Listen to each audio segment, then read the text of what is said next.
Salam. Sertifikasiya qabağı istəyirəm ki, üzvü kimyadan müəyyən mövzularla bağlı burada izahlar verim, təkrar etmiş olaq. Gəlin başlayaq.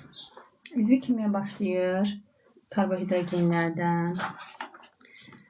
Karbohidrogenlər, doymuş karbohidrogenlər, doymamış karbohidrogenlər, aromatik karbohidrogenlər olaraq təsnif olunur. Gəlin ümumi formullarına baxaq. Demək, bilirik ki, alkanlar doymuş karbohidrogenlər CN H2N plus 2.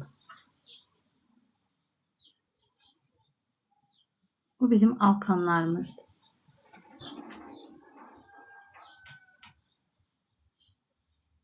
Sonra gəlir CN H2N alkinlər və sikloalkanlar.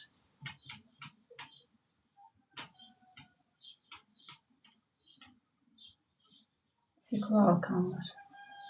Sonra gəlir CN H2N minus 2. Alkatinlər, alkinlər.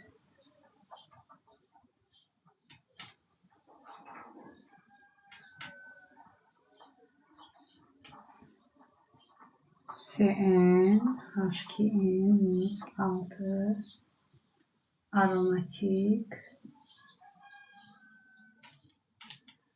karbohidrogenlər veya arenlər. Alkanların ilk nümayəndəsi metandır, CH4.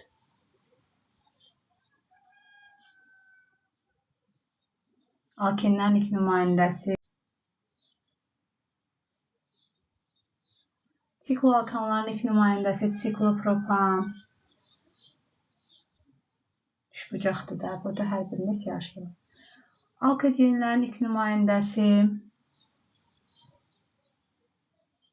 propazen.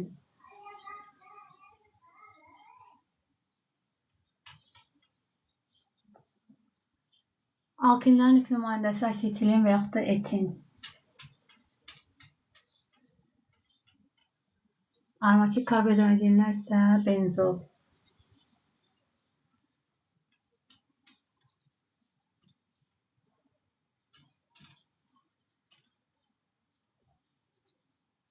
Bunları əslində bilirik, sadəcə olaraq xatırlatma etmək istədim. İndi isə gəlin karbohidrogenləri gözdən keçirək. Burada maraqlı məqamlara baxaq. Yadımıza salaq ki, fikirlərimizi. Demək, alkanlardan başlayırıq. Alkanlarda SPH hibridləşmə var və metan molekulunda biz onun hibridləşməsinə baxmışdıq, karbon hibridləşməsinə. Alkanlarda olan karbon hibridləşməsi SPH hibridləşmədir və düzgün tetraedrin tərəflərinə doğru istiqamətlənmiş olur hibrid orbitallar fəzada. Onlar arasında bucaq isə 109 dərəcə 28 dəqiqədir. Bunları silək, lazım olan qeydləri yenidən aparaq. Üzvü kimya sözünü də sildim. Eyb yox.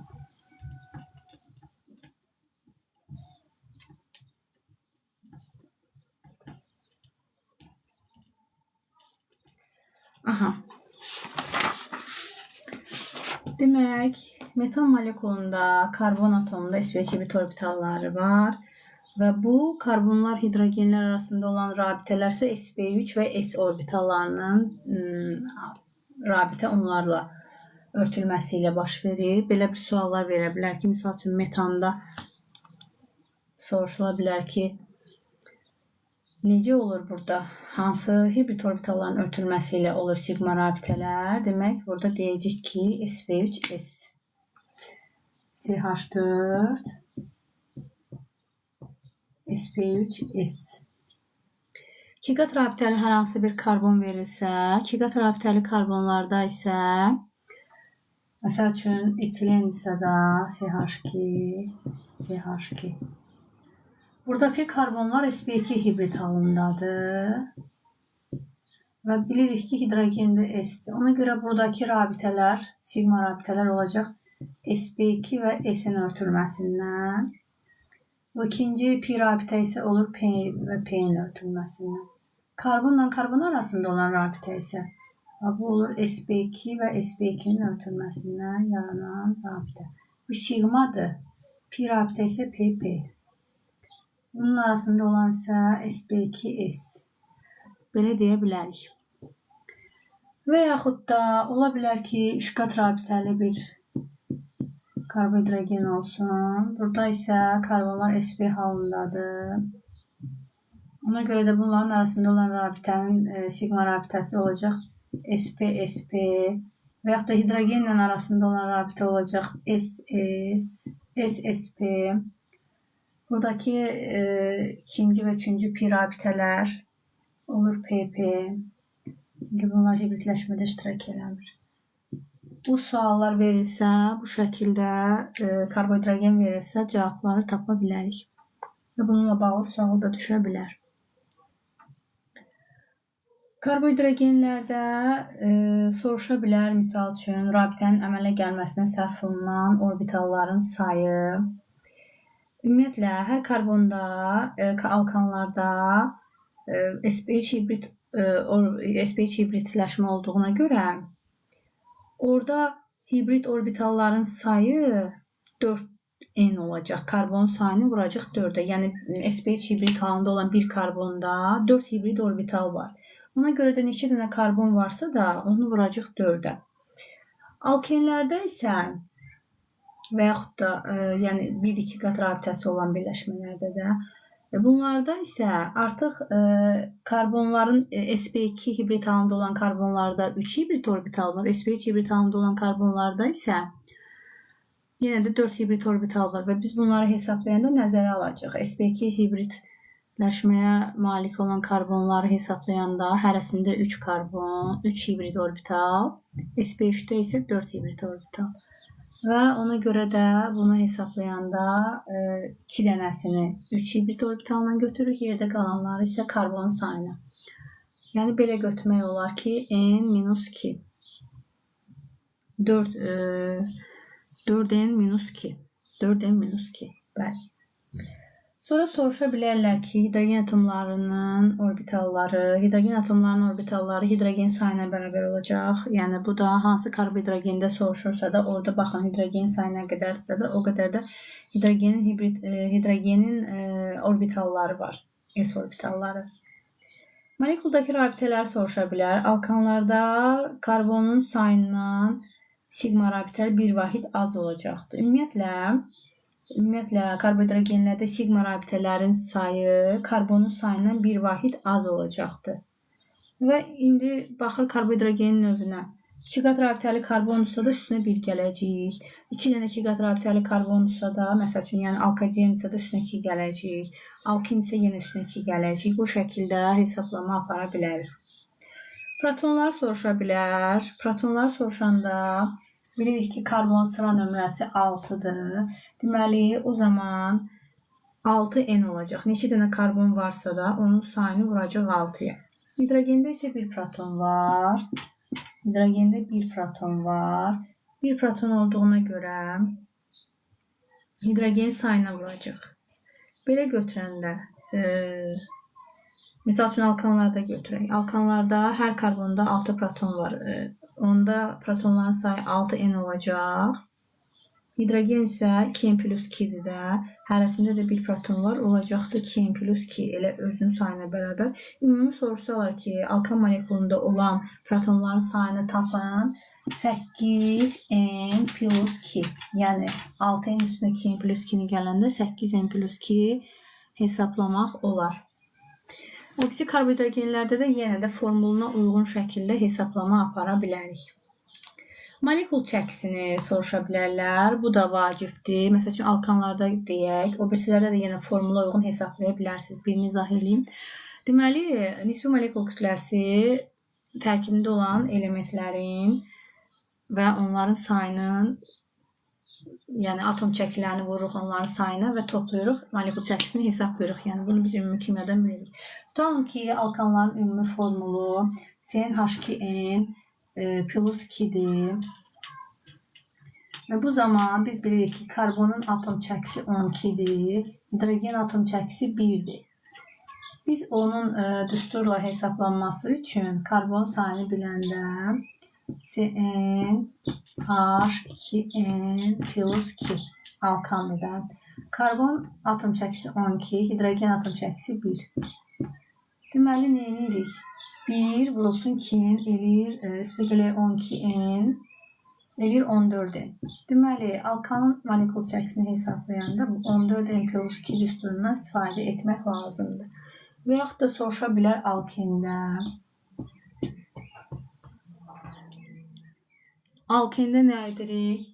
12N, bu da olacaq 2N. 2N, 12N, üstünə gələndə eləyir 14N. 14N düsturunla hesablamaq qara bilərik. Optik karbohidrogenlərdə də eyni ilə bu şəkildə etmək olar. Bunlara diqqət eləyək. Neytron sayını soruşanda isə yalnız karbonda neytron olur. Yəni 12-dən 6 çıxanda 6, hidrogende neytron olmur. Və karbonun neytronunu vururuq N-ə, tutalım ki 6 vurulsun N. Ümumi molekulun neytron sayı elə 6N-dir. Çünki hidrogende neytron yoxdur. Belə müəyyən xassələrə baxaq. Bir də orada alkanlarda homoloji fərq var, homologlar arasında. Homoloji fərq də CH2 qədərdir. CH2. Yəni, məsəl üçün, metan, etan, propan, butan. Bunların arasında homoloji fərq CH2 qədər olur. Bir karbon artır, 2 hidrogen artır hər dəfə. Bunu da yəqin ki, hamımız bilirik. CH2-yə metilen qrupu da deyirlər. Bir də var metil radikalı. Bəzən bunların da sayını soruşurlar. Bax, CH3-dən sayını soruşanda, metil soruşanda CH3-dən, metilen qrupları soruşanda CH2. Belə. Və bunların adlandırılmasına baxaq. Adlandıran zaman var səmərəli adlandırma, tarixi adlandırma, beynəlxalq adlandırma. Səmərəli adlandırmada mərkəzi atomu metan kimi götürürük alkanlarda və onun birləşən radikalların adlarını, sayılarını və sonda metan sözləyirik. Beynəlxalq adlandırmada isə karbonlar nömrələnir və radikal birləşibsə radikala yaxın yerdən olmalıdır nömrələnmə. Sonra isə hansı karbona radikal birləşibsə də onların nömrələri, sayıları və sonda karbon sayına uyğun olaraq alkanın adı deyilir. Bunu düşünürəm ki, bilirik çoxumuz. Və radikallar necə alınır? Alkanlarda, məsəl üçün, metandırsa da, alkanların adlarının sonu anla deyilir də. Metandırsa da anın yerinə il deyirik və bir hidrogen çıxırıq. Burada görüldük ki, məsəl üçün, metan CH4 idi. Bir hidrogen çıxanda oldu CH3. Bu oldu metil radikal. Bayaq bunu dedim. Və yaxud da C2H6 idi. Bir hidrogen çıxdıq, C2H5 oldu. Etil radikalı. Etil də açıq şəkildə belə yazılır. CH3. Etil radikalı. Bunları bilirik əslində, xatırlatma edirik. Çoxumuz bunu bilirik. İndi gəlin xassələrinə aid müəyyən reaksiyaları xatırlayaq. Demək, alınmasından danışaq. Əsasən, alkanlar təbii qazdan alınır. Təbii qazda əsasən metan olur. Bəzən etan, propan, butanda müəyyən faiz olur. Neftdən alınır. Sintez qazdan alkanları almaq olar. Burada sintetik benzin alınır. Katalizator iştirakında qızdırmaqla kömürün hidrogenlə reaksiyasından da metal almaq olar. Bu reaksiyalar düşə bilər məsələ kimi və yaxud da hansısa bir sualın tərkibində. Onda bunları unutmayaq. Alkanlar bilirsiniz doymuş karbohidrogenlərdir. Yəni onlar birləşmə reaksiyalarına daxil olmur. Əsasən əvəz etmə reaksiyalarına daxil olurlar. Alınmasını deyirdim. Demək, bir dənə də məşhur reaksiya var. Bax, bu reaksiyanı hamımız bilirik də, çoxumuz bilirik. Alüminium 4, karbon 3, üstə gələk H2O. Nə alınır burada? Alınır alüminium OH3 və metan. Burada gəlin əmsallarda yazılır. Və lazım olur. 12 dənə sudur. 4 dənə də alüminium OH3. 3 dənə də metandır.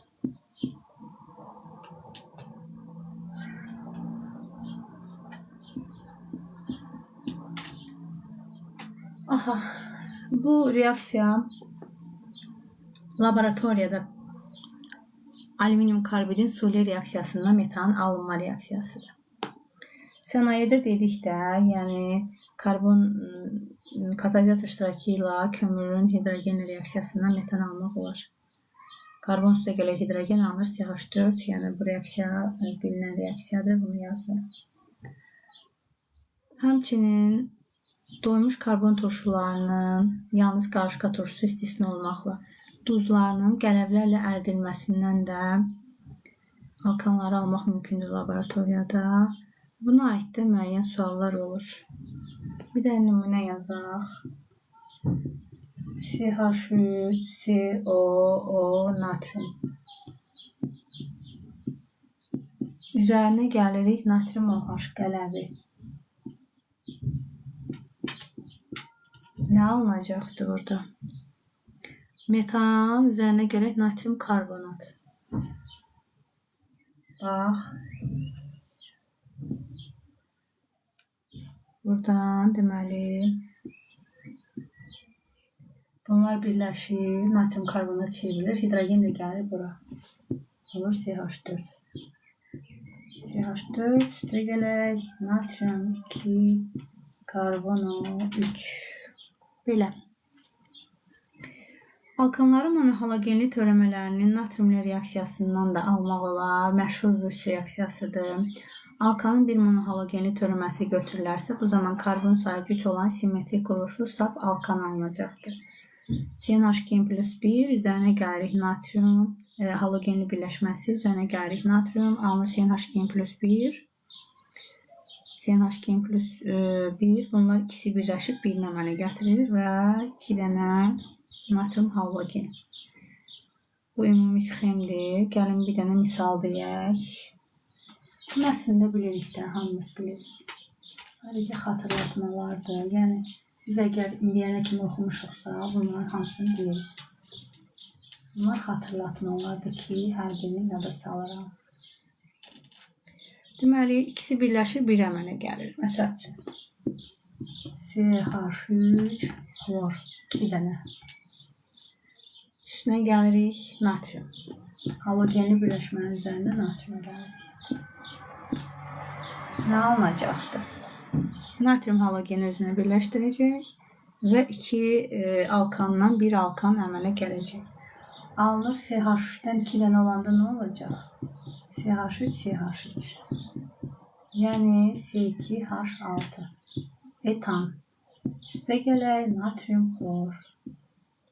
Xəttim biraz yaxşıdır, eyb yox. Deyirdim həkim olacağım, xəttim pisdir, amma həkim olmadım. Yəni də xəttim belədir. Bu reaksiya məşhur reaksiyadır. Yəni bununla bağlı məsələlər verilir. Bununla bağlı müəyyən çalışmalar ola bilər.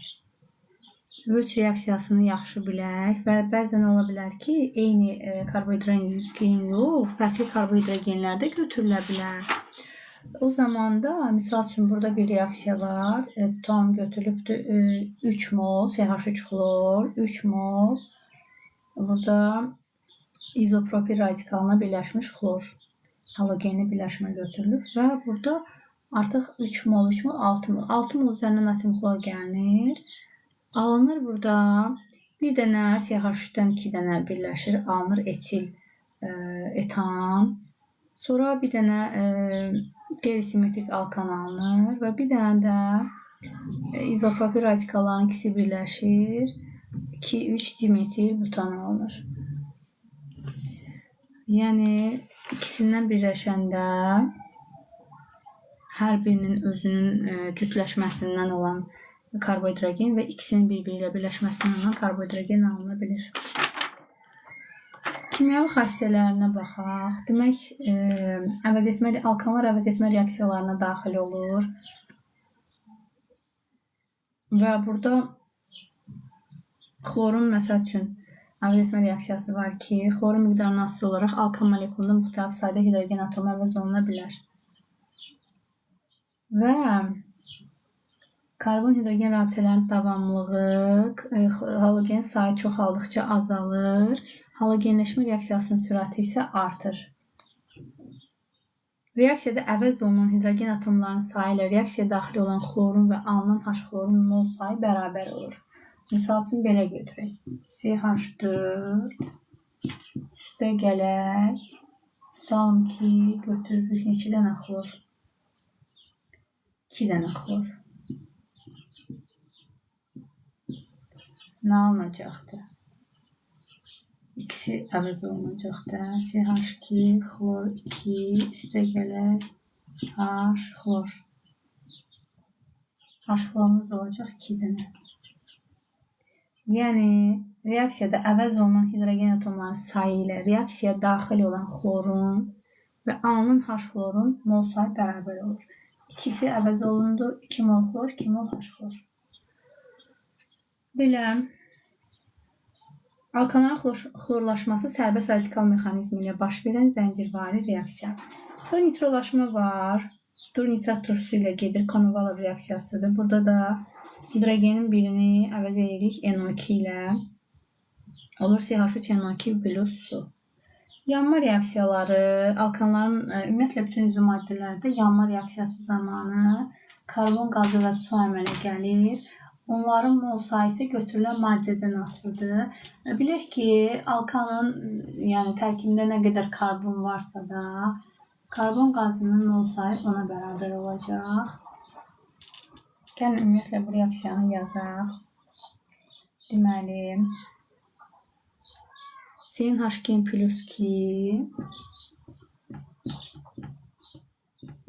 bu bizim alkanımızdır. Oksigenin sayı bu düsturdan götürüləcək. 3n plus 1 bölünsün ki, bax bunu yadda saxlayın. Məsələlərdə bu sizə lazım olur. Oksigen. Və dediyim kimi alınacaq nə? Karbon qazı n sayda. Suyun mol sayı isə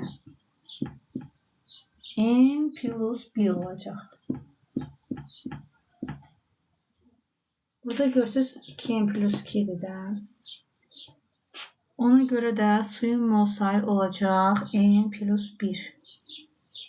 Çünki hidrogen ayağında 2 var. Bunu da vuranda 2n plus 2 edir. Əgər oksigen çatışmazlığı yaranarsa da, metanı götürürük də, natamam yanması baş verir karbohidrogenin. Metanda götürəndə natamam yanma zamanı dəm qazanır və ya daha da az götürülürsə oksigen, hətta karbon his əmələ gələ bilir və yenə də su əmələ gəlir. Davam edək. Nədə tətbiq olunur? Metandan yanacaq kimi istifadə olunur. Propan butandan maye yanacaq kimi. CH3 xlor, CH2 F xlor, soyuducu qurğularda istifadə olunur. CH2 xlor 2, CH xlor 3, C xlor 4 həlledici kimi istifadə olunur. CH yod 3 yodoforum tipdə açıq yaraların sağalmasını sürətləndirir.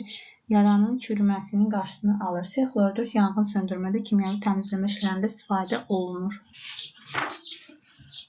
Doymamış alfatik karbohidrogenlər, alkenlər. Alkenlərin dediyik nümayəndəsi eten, etilendir. Onların adlarının sonu n ilə bitir. Bir ədəd ikiqat rabitələri var. İkiqat rabitəli karbonlar sp2 hibrid halındadır. sp2 hibrid orbitalları sigma rabitələrin hibridləşməmiş pi orbitalları isə pi rabitənin əmələ gəlməsində iştirak edir.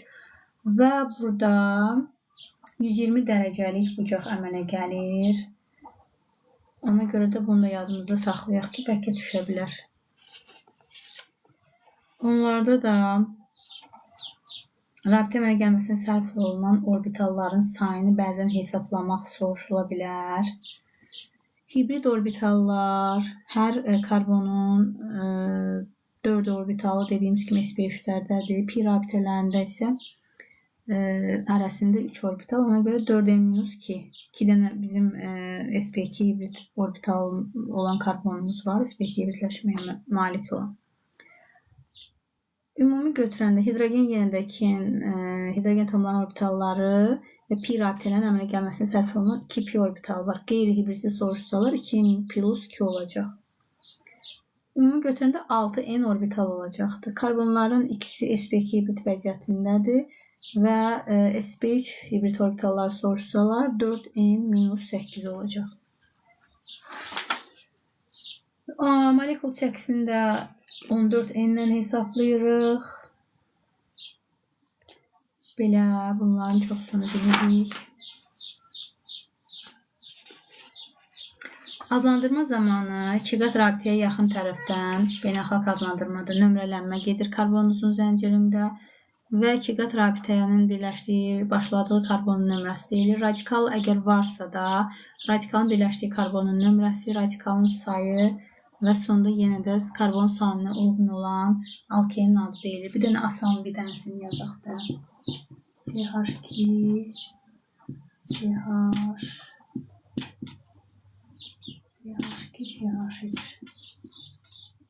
1, 2, 3, 4. Birdən başladığına görə, 4 karbon olduğuna görə olur buten 1. Əgər bura bir radikal birləşdirsək, misal üçün.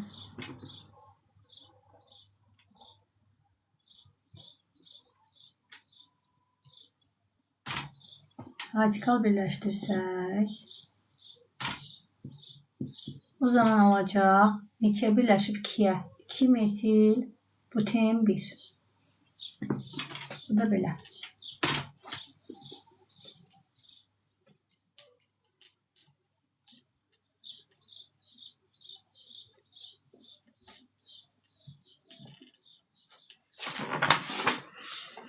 Sonra burada alkenlərdə izomerlik halı mövcuddur.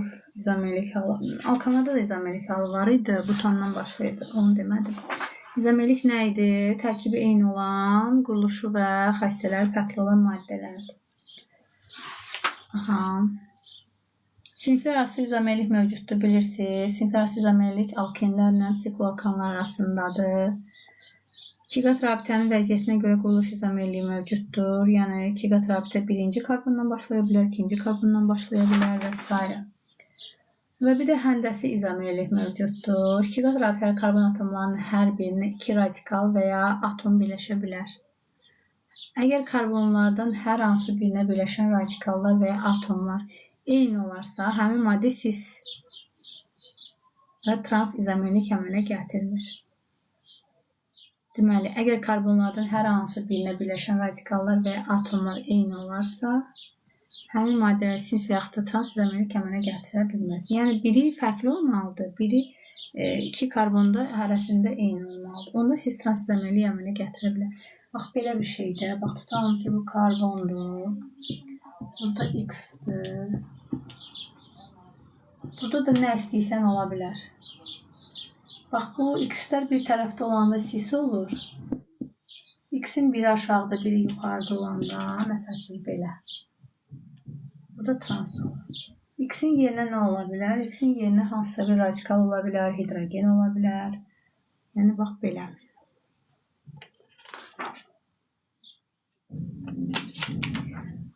Nədən alınır? Alkenlər nədən alınır? Alkenlərin alınma reaksiyaları sənayedə və laboratoriyada necədir? Demək, sənayedə alkanların dehidrogenləşməsindən alınır. Məsəl üçün, metan 500-600 dərəcə C2 katalizatorların iştirakı ilə parçalanır, C2H4 və hidrogen alınır. Məsəl üçün, butandan buten alınır və hidrogen, yəni dehidrogenləşmə.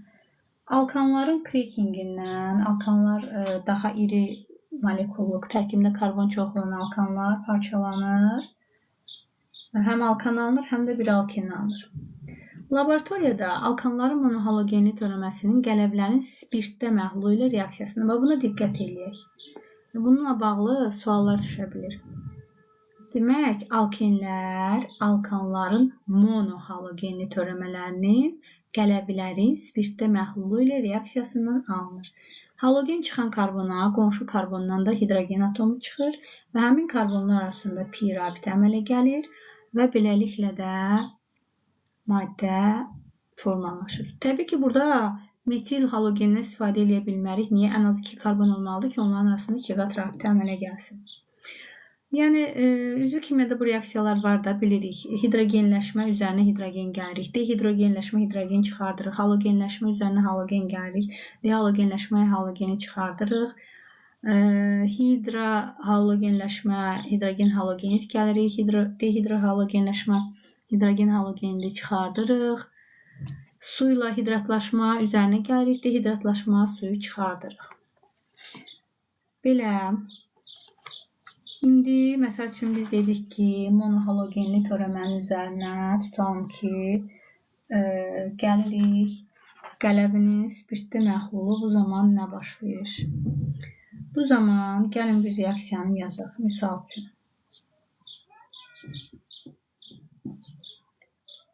CH3 CH2 CH2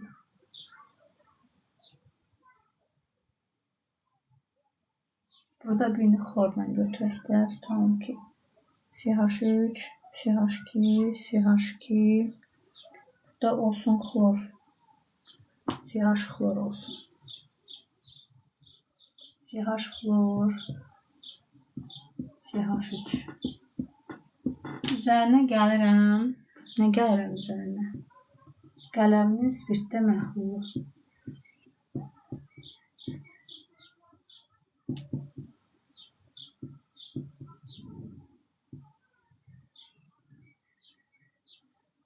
Qələvinin spirtdə məhlulu gəlirəm. Təbii ki, burada temperaturda olmalıdır. Nə baş verəcək burada? Burada bir su əmələ gələcək. Bir də həmin o kaliumun xlorla birləşməsi əmələ gələcək. Demək, bax buradan bu xlor çıxır və bir dənə də hidrogen çıxır. Bir dənə də hidrogen çıxır. Tutalım ki, də 1 olacaq da buradan hidrogen çıxır. Və birləşmə əmələ gələcək. CH3, CH. Burada artıq bunlar çıxdığına görə 2 qat rabitə əmələ gəlir. Bu da getdi. Hidrogen 1 də getdi. Alındı nə? CH3, CH, CH, CH3.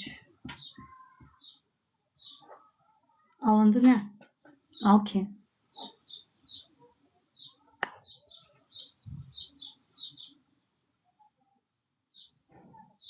Bu şəkildə biz bunu gördük.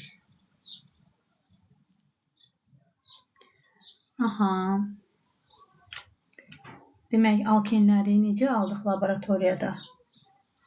Monohalogenli alkanların üzərinə qələvinin spirtli məhlulu gəlməklə.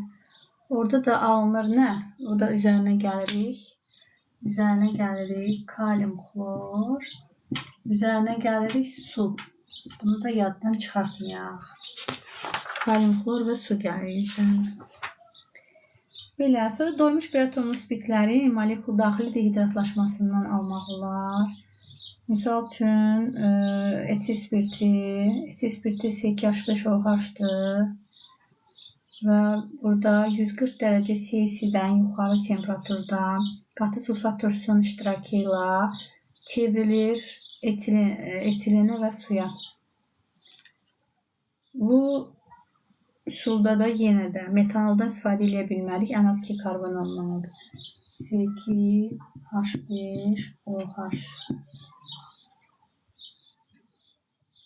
Temperatur olacaqdır 140 dərəcə Celsiusdən yuxarı. Və qatı sulfat turşusunun iştirakı ilə.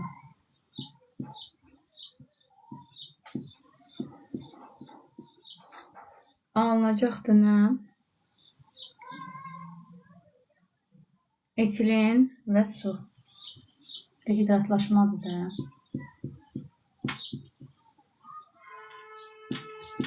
Plus H2O.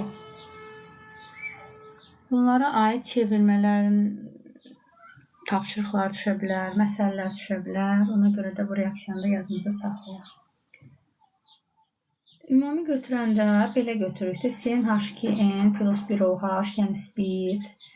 Burada yəni etilen yox, başqa maddə də götürülə bilər. 140 dərəcə isə yuxarı temperatur H2SO4-ün qatı məhlulu alınır alkin, CnH2n plus H2O. OH qrupunun birləşdiyi karbona qonşu olan karbonda hidrogen atomu olmayanda spirtdə molekul daxili dehidratasiya baş verməz. OH qrupunun birləşdiyi karbona qonşu olan karbonda hidrogen atomu olmasa, spirtdə molekul daxili dehidratlaşma baş verə bilməz. Ona görə də ən azı yanında bir hidrogen atomu olmalıdır karbonun, onun qonşu karbondakı. Oradan hidrogenlə OH çıxsın, su alınsın və orada 2 qat rabitə yaransın. Buna da diqqət eləyək. Visinal tipli dihalogen alkanların, yəni alkanların dihalogenli törəmələrini maqnezium, sink və s. kimi metallarla reaksiyasından. Burada da bir qanuna uyğunluq var. Mütləq halogenlər qonşu karbonlara birləşmiş olmalıdır. Buna da diqqət eləyək. Halogenlər qonşu karbon atomda olmalıdır ki, oradan halogen çıxanda həmin o halogenlər çıxan karbonların arasında yenidən bir rabitə əmələ gəlir, çevrilir 2 qat rabitəyə. 2 qat rabitəyə çevrilir və orada alken yaranır. Ümumi yazaq da bunu CN H2n halogen 2. Burada istənilən halogen ola bilər. Xlor, brom, yod. Və üzərinə gəlirik. Burada sink, magnezium və s. Onu da götürək X ilə. Yəni burada sink, magnezium və s. ola bilər. Ola bilər. Bu güya oxuydu. Oxşamadı. Alınır nə? Alınır alkin və alkin, CnH2 və bunların halogen duzu. X halogen. Halogenlər yanaşı olmalıdır, bir daha deyirəm. Misal üçün CH3, CH, CH2, xlor, xlor. Bax, gördünüz, halogenlər yanaşıdır. Üzərinə gəldim sink. Bu zaman nə baş verəcək? Bax, buradan xlorlar çıxdı, sinklə birləşdi. Üstə gələr. Buradakı da 2 qat rabitəyə çevrilir. CH3, CH, 2 qat rabitə, CH2. Bu qədər sadə. Görsənir mi hamısı? Görsənir. Davam edirik.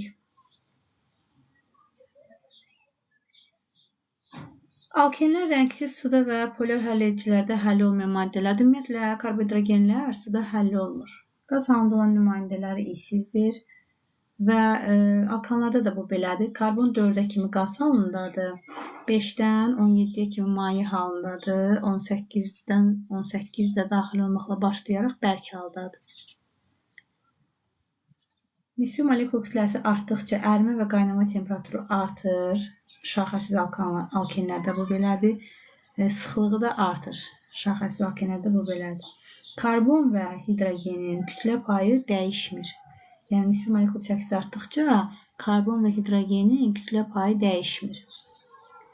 Alkenlər birləşmə reaksiyalarına daxil olur. Niyə daxil olur? Bunlar artıq doymamış karbohidrogendir. Özünə nəyisə birləşdirə bilər. Orada 2 qat rabitə qırılanda orada artıq nəyisə birləşdirmək mümkündür.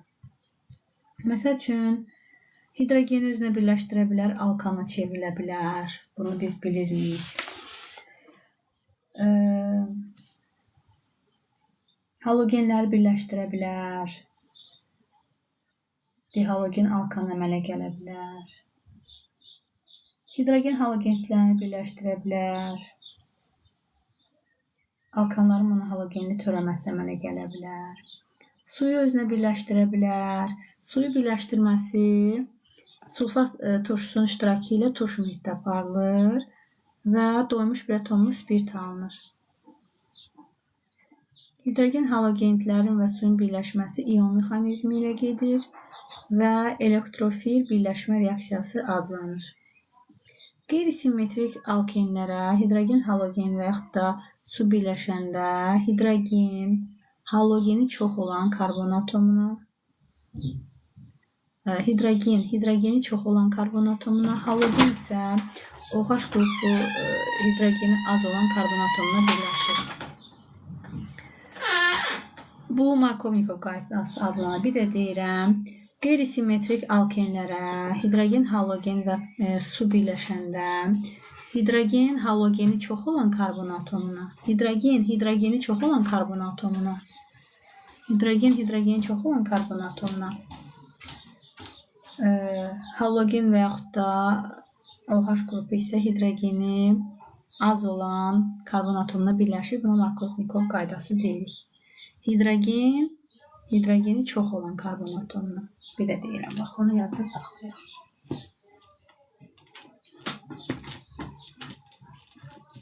Silməyə də bir vaxt gedirik hər dəfə. İstəyirəm siləndə danışa silim, əlavə nəsə məlumat verir. Demək belə,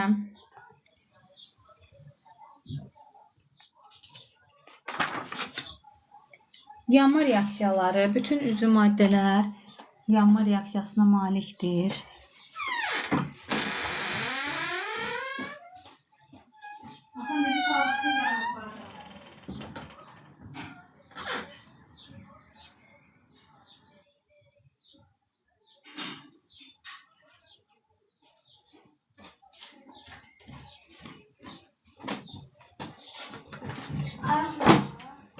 Bütün üzvü maddələr yanma reaksiyasına malikdir.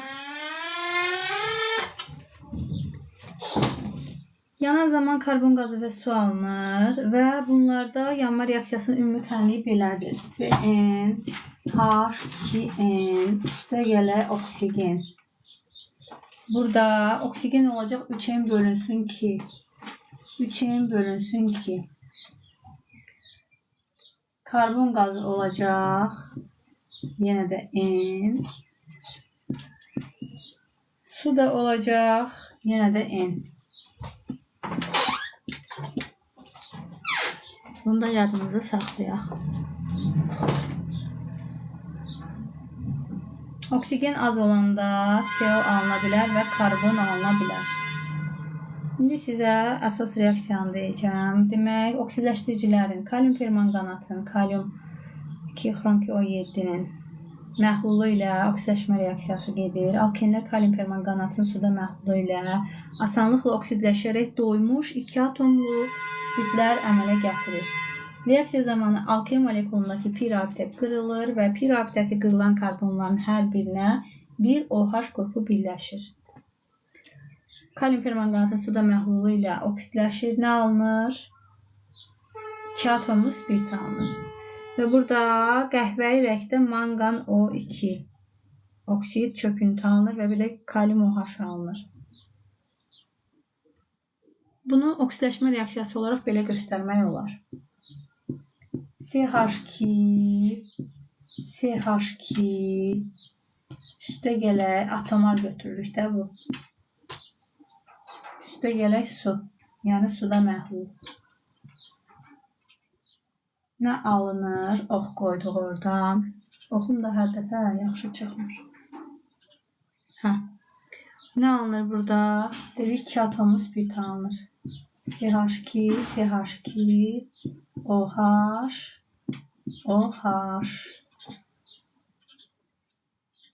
Gümüş katalizatorun iştirakı ilə oksigenlə oksidləşmə reaksiyası baş verir. Bu zamanda epoksid alınır, etilen oksid. Bu reaksiyalar da düşür bəzən. Bax, bunu yadda saxlayaq. Yəni CH2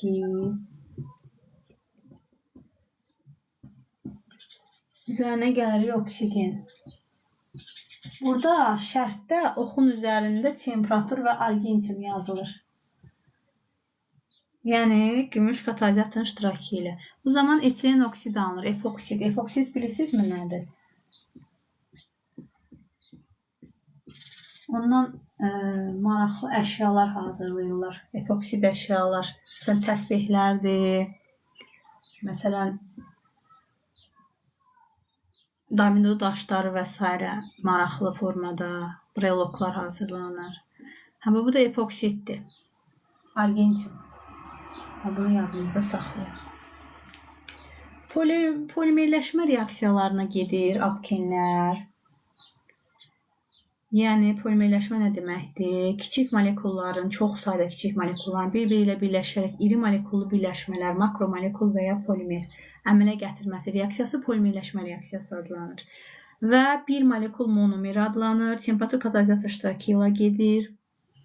Polimerdə olan həmin o bir molekulun birləşdirdiyi, əmələ gətirdiyi həmin o hissə adlanır quruluş vahidi və yaxud da elementar halqa. Və N qoyuruq mötərizənin kənarında olur. Bu da polimerləşmə dərəcəsi. Gəlin bunu göstərim də belə deyəndə biz bilirik əslində. Amma yenə də bir gözünüz görsün nədir. Yəni mənim bu izahlarım ilk öyrənənlər üçün deyil də, təkrar üçündür. Bildiklərimizi xatırlamaq üçündür. Ona görə də mən ümumi danışıram.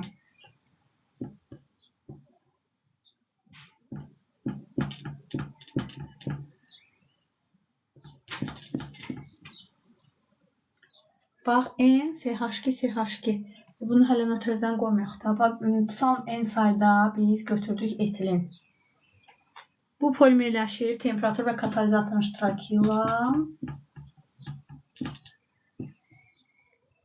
İndi bax, polimer yazanda biz burada rabitələri qırırıq. 2 qat rabitə çevrilir 1 qat rabitəyə. Bu çevrildi nəyə? Polimer maddəyə. Bax, indi bax, bunu da burada demək istəyirəm. Bax, bu etilen monomerdir. Buna biz monomer deyirik. Bax, bu da quruluş vahididir. Bir dənəsini götürürükdə. Buna deyirik elementar halqa. Bu olur polimer maddə. Bu isə polimerləşmə dərəcəsidir. Bunları biz bilirik. Necə təyin etmək olar? Buradan başlayaraq bir çox karbohidrogenlərdə bunu deyəcəyik. Qırmızı qonur rəngli bromlu suyu rəngsizləşdirir. Yəni alkenlər bromlu suyla reaksiyaya girir, bromlu suyu rəngsizləşdirir.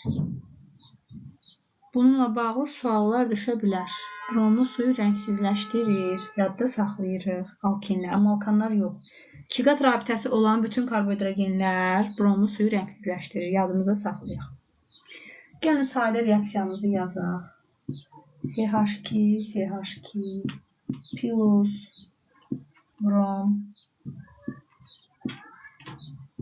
özünə birləşdirəcək. Rabitə isə qırılacaq. Brom, brom.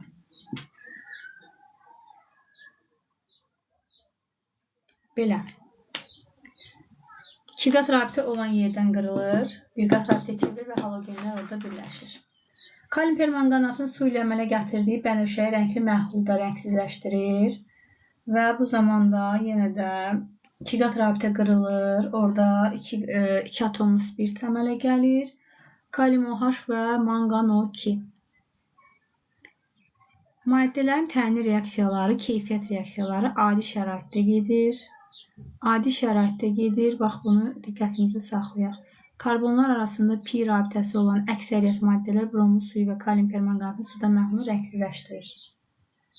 Tətbiqindən danışaq. C2H4 polietilen və polipropilen alınmasında polimerlərdən isə məişətdə istifadə olunan plastik qablar, polietilen paketlər, boru detalları, şlanklar, tibbi ləvazimatlar, sistem şlankları və s. Yapışdırma lentlərinin alınmasında, etilen özündən isə meyvələrin yetişməsini sürətləndirmək üçün istifadə olunur. Belə. Yəni bu etilendən, propilenindən əsasən polimer maddə kimi istifadə olunur. Dedik ki, etilendən də meyvənin yetişməsini sürətləndirmək üçün istifadə olunur. Bunlar alkenlər idi. Çox danışıram. İstəyirəm ümumi şeylər deyim ki, bütün üzvü kimyadan danışa bilim. Yine böyle biraz az danışacağım. Bunlar aslında sadədir. Amma yenə də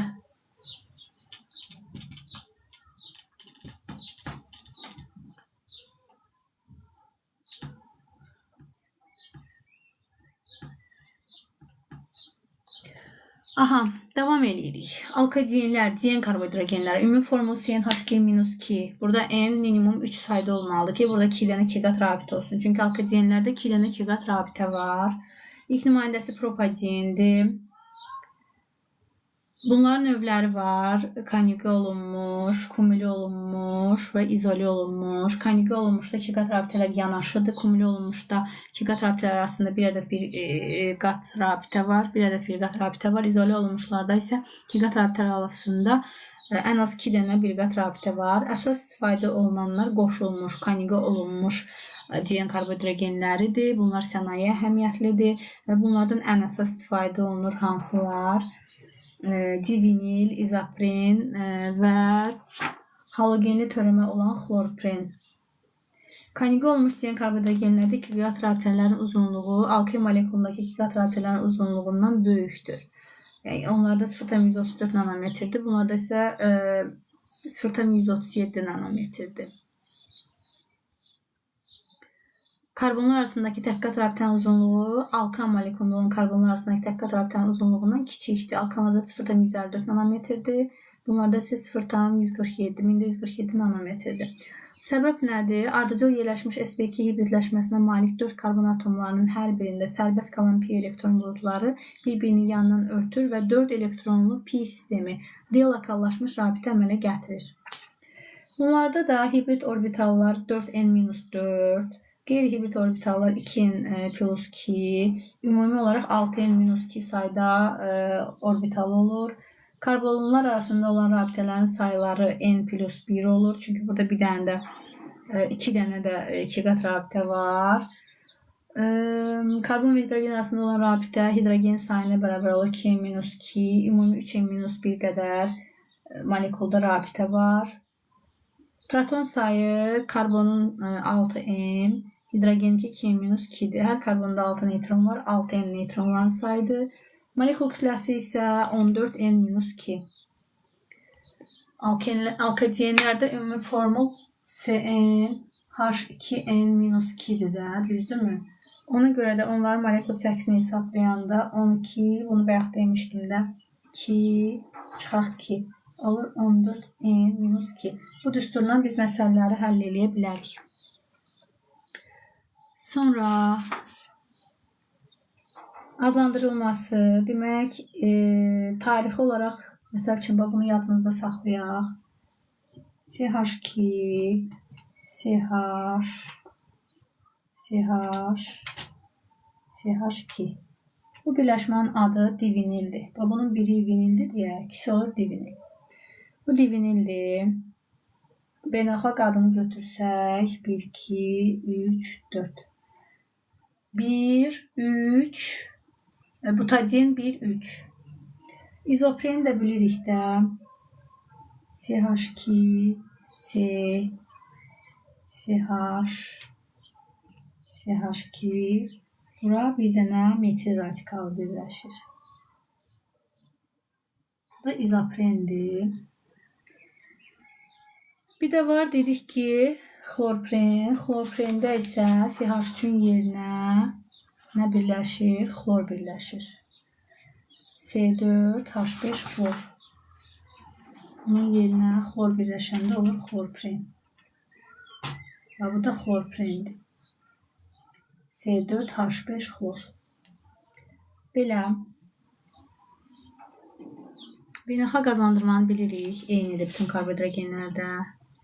İzomerlik. Karbon zəncirinə görə quruluş izomerliyi mövcuddur. 2 qat rabitənin vəziyyətinə görə quruluş izomerliyi mövcuddur. Siniflər arası bilirik ki, alkadiyenlər alkenlərlə izomerdir. Alkenlərdə 3 qat rabitə var, alkadiyenlərdə isə 2 ədəd 2 qat rabitə var. Hərəndəsi cis transizamerlik də mövcuddur. Bunlarda çünki 2-dən 2 qat rabitə var. Ona görə də bəzilərində bu ola bilir. 2 qat rabitələr kənara düşür də ona görə. Alınması. Konjüqə olunmuş diyen karbohidrogenlərdən praktik cəhətdə mühüm əhəmiyyətli olan divinil, izopren və xlorprendir. Bunların alınmasından danışacağıq. Etil spirtinin temperatur və katalizator iştirakında dehidrogenləşmə və dehidratlaşmasından divinil alınır. Yəni CH3, CH2, OH, C2H5OH 425 dərəcə Celsiusdə alüminium oksid, sink oksid katalizatorun iştirakı ilə çevrilir butadiyen 1,3-ə və burada su alınır və hidrogen alınır. Dehidrogenləşmə və dehidratlaşma Lebedev üsuludur. Butanın temperatur və katalizator iştirakında dehidrogenləşməsindən divinil alınır. Butanın temperatur və katalizator iştirakı ilə dehidrogenləşməsindən alınır. 2-metil butanın temperatur və katalizator iştirakı ilə dehidrogenləşməsindən isə izopren alınır. Bunlar sadə reaksiyalardır. Əvvəlcə asetilenin dimerləşməsi, sonra isə alınan maddənin hidrogen xloridlə reaksiyasından xlorpren alınır. Asetilenden də almaq olar. Asetilen dimerləşir və üzərinə xlorid turşusu gəlirik, alınır xlorpren. Neft məhsullarının piroliz edəndə də əlavə məhsul kimi alkagenlər almaq olar. Siz asetilenin o reaksiyasını yazın, düşə bilər də.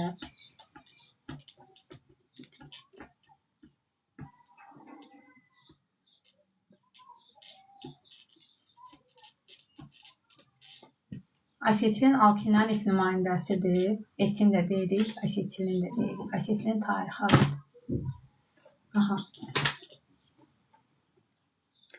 Bu reaksiyanı yazaq mı? Asetilin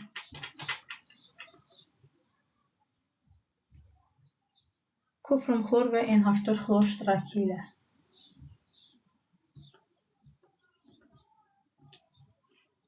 çevrilir vinil asetilinə. Buradan yazaq.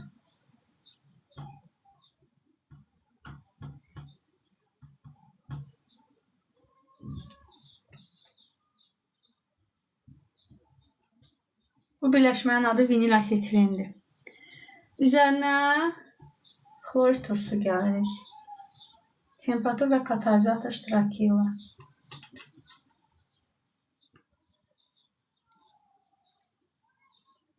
alınır xlorpren.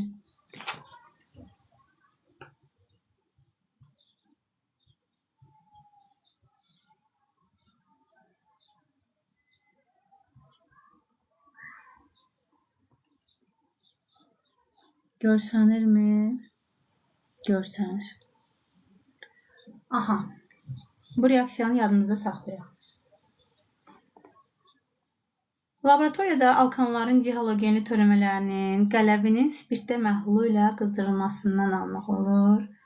Bu zaman halogenlər eyni və ya qonşu karbon atomlarında olmamalıdır. Biz nə demişdik? Demişdik ki, qonşu atomlarda olanda bu zaman alkenlər alınırdı. Demək, nə dedik? Alkanların dihalogenli törəmələrinin qələvinin spirtdə məhlulu ilə qızdırılmasından almaq olar. Bu zaman 2 mol qələvi götürülür və oradan bir tərəfdən çıxır halogen, bir tərəfdən də OH ilə hidrogen birləşir, su alınır. Qələvinin halogenli birləşməsi və su. Doymuş 2 atomlu spirtlərin molekul daxili dehidratlaşmasından almaq olar. OH qrupları eyni və ya qonşu karbon atomlarında olmamalıdır. Reaksiya 140-180 dərəcə Celsius temperaturda qatı sulfat turşusunun iştirakı ilə aparılır. Burada da yenə də OH-lar nə qonşu olmalıdır, nə də eyni karbonda olmamalıdır. Və bunlar laboratoriyada alınma reaksiyalardır. Fiziki xassələri adi şəraitdə propaden və butaden qaz halındadır. 2 metil butaden 1,3 isə uçucu mayedir. Alkadenlər suda həll olunur, üzvü həlləcilərdə yaxşı həll olur. Kimyəvi xassələri alkadenlər molekullarında 2 qat rabitə saxladığına görə demək olar ki, alkenlərə oxşar xassələri var. Onlar da polimerləşmə, birləşmə, yanma, oksidaşmə reaksiyalarına daxil olurlar. Birləşmə reaksiyaları. Alkaden 2 dənə pi rabitəsi olduğuna görə, məsəl üçün alkenlərdə bir dənə 2 qat rabitəsi var idi. Bir dənə birləşdirdiklərini alkadenlər 2 dənə birləşdirir. Tutalım ki, halogeni 2 dənə birləşdirir, hidrogeni 2 mol birləşdirir, hidrogen halogeni 2 mol birləşdirir.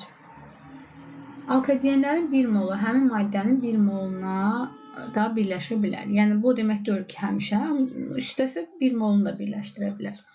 Məsələn, butaden 1,3 reaksiya zamanı əgər temperatur 0 dərəcə Selsidən aşağı olarsa, onda pi rabitənin biri qırılır və birləşmə pi rabitəsi qırılan karbon atomlarında baş verir. Əgər temperatur 40 dərəcə Selsidən çox olarsa, onda hər iki pi rabitə qırılır, birləşmə kənar karbon atomlarında baş verir və pi rabitə orta karbonlar arasında yaranır.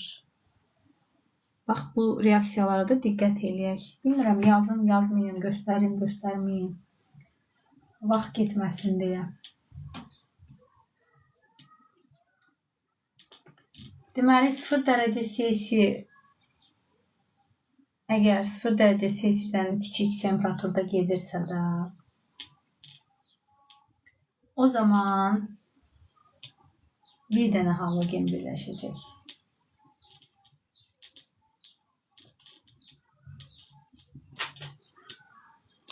Sıfır dərəcə Selsidən aşağı temperaturda gedirsə də bir dənə halogen birləşəcək. 40 dərəcə Selsidən böyük olarsa temperatur, 40 dərəcə Selsidən yüksək temperaturda baş verirsə də, o zaman 2 dənə birləşə bilər. Hər iki pi rabitə qırıla bilər. Və ortada pi rabitə yaranacaqdır. Yəni kənardakı pi rabitələr qırılacaq, ortada bir dənə pi rabitə yaranacaq. Yazaq, gəlin bir dənəsini yazaq da. CH2, CH, CH, CH2. Bax, qoyuram bura. Üzərinə tutalım, gəldim, bron.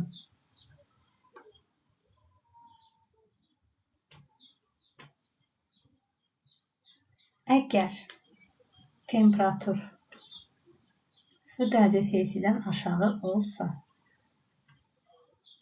0 dərəcə Selsidən aşağı olsa nə olacaq?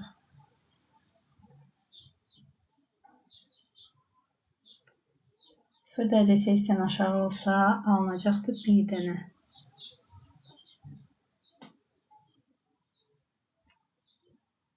Məsəl üçün biri birləşir də.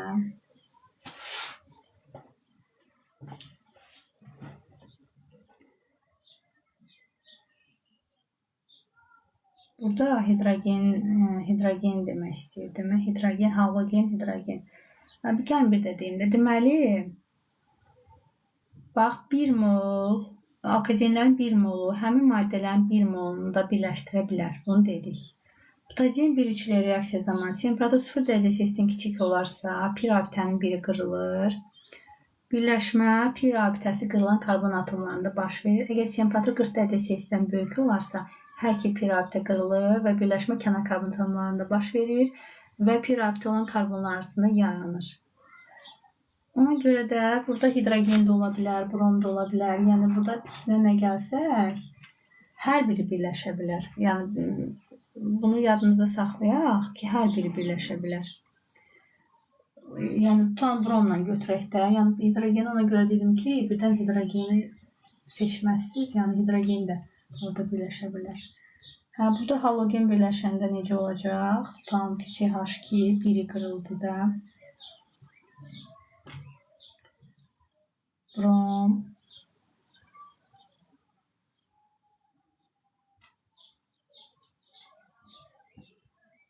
Brom. Bir dənə bromdur da. Burada alındı CH ve alındı CH2. Bax, burada 1 mol brom götürdük və bir tərəfdəki 2 qat rabitə qırıldı. O birisi 2 qat rabitə yerində qaldı. Burada eyni ilə hidrogen götürsək, hidrogen olsa burada hidrogen birləşəcək. CH3, CH2 olacaqdır. Bunu demək istəyirdim. Və yaxud da indi burada 140 dərəcə, 140 nə idi? 40 dərəcə Celsidən yuxarı temperatur. O zaman nə baş verəcəkdir?